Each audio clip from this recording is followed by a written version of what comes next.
সকালবেলা ঘুম থেকে উঠে হঠাৎ করে চোখ গেল লেচু গাছের দিকে। লেচু গাছের দিকে তাকিয়ে দেখি মৌচাকে মৌমাছিগুলা নাই।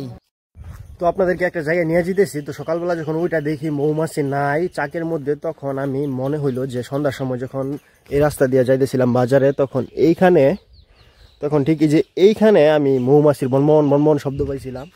তারপরে মনে হয়েছে যে এইখানে হয়তো মধুর চাক বাঁধতে পারে, কিন্তু OMG আমি ঠিকই ধারণা করছি। যে দেখেন এখানে মধুর চাক বাঁধছে, দেখছেন? তার মানে আমার ধারণা 100% ঠিক, একদম কারেক্ট। চিপাত চিপাত দেখে যাও, চিপাত কাম কাম। চিপাত তুমি দৌড় দেও। ভিডিও করতাম না মানে এই যে দেখো আমগর যে মধুর চাক আছে না, এটা তোর বুঝছো কালার রাত করে ভাঙ্গে গেছে, বুঝছো? ভাঙ্গে হারে আমি সন্ধ্যার সময় যাইতেছি দিকদা বাজারে। বাজারের সময় না বন বন হচ্ছি এই জায়গাটা এমন দিয়ে যে দেখ মধুর চাক কেন দেখছ কেন বানছে, দেখছ? কালকা আমি মনে কর যে গেছি, যাওয়ার পরে আমি তো খেয়াল করি নাই। রাতের বেলা সকালবেলা আজকে দিই যে মধুর চাক নাই। পরে আম্মা কইতেছে কালকে রাতে সন্ধ্যার দিকে নাকি চলে গেছে। চাকটা যে বাঁধ আছে এই যে এইখানে, এই যে ঠিক আছে, এই যে মৌমাছি আমাদের এইগুলা সবগুলো আয়সা করছে। এখন এটা হচ্ছে অন্য মানুষের গাছ, যাই হোক সমস্যা নাই। এটা আমাদেরটা আমরাই ভাঙছিলাম গতবার। এইবারও এখান থেকে হয়তো যদি সম্ভব হয় তাহলে ভাঙবো আমরাই। কি কস চিপাত?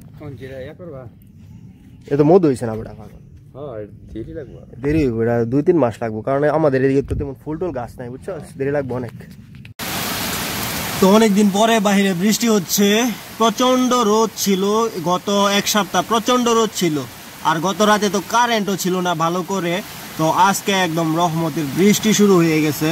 তো ব্রাদার বাইরে বের হইতে আম গাছের নিচে এই যে একটা আম পেয়ে গেছি, ঝড়ে পড়ে রয়েছে ওইখানে একটা আম। এইটা কিন্তু পাখি খাওয়া, তাই এটা নিব না। পাখি খাওয়া আম না খাওয়াই ভালো। তো ঝড় বৃষ্টিতে হঠাৎ করে আমাদের এই আম গাছ থেকে কতগুলা ডিম পড়ছে। তো যাইয়া দেখি ডিমগুলার ভিতরে পাখির বাচ্চা আছে। বিষয়টা দেখে খুবই খারাপ লাগতেছিল। হয়তো একটানা বৃষ্টির হওয়ার কারণে পাখির বাসাটা হয়তো ভেঙে গেছে, যার কারণে অনেক বাতাসও ছিল কালকে, যার কারণে এই পাখির বাসাটা হয়তো ভেঙে ডিমগুলা পড়ে গেছে। 4-5 দিন গেলে এই বাচ্চাগুলা ফুটে বের হয়ে যাইতো, কিন্তু ভাগ্য খারাপ। তো বৃষ্টি মিষ্টি কমাতে বেকু দিয়া খুঁড়াখুড়ি শুরু করে দিছে রাস্তার। তো আমাদের বাড়ির সামনে খুঁড়তেছিল রাস্তা, তো রাস্তা আরো 3 ফিট বাড়াবে। আর সকালের নাস্তায় আম্মা রান্না করছে বউ ভাত আর ডিম ভাজি। তো সকালবেলা উঠে এরকম গরম গরম বউ ভাত খেতে ভালোই লাগে। একটু এদিকে একটু সাঁতার কাট দেখি আমরা কেন।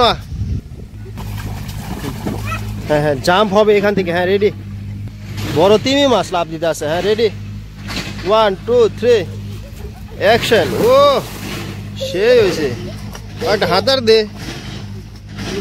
তোর এই বুদ্ধি দিছে কেটা হুজাইফা? তোর এই বুদ্ধি দিছে কেটা?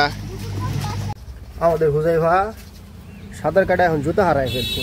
হুজাইফা তোর জুতা কি ফাঁস না তুই? তোর জুতা খুঁজে দি।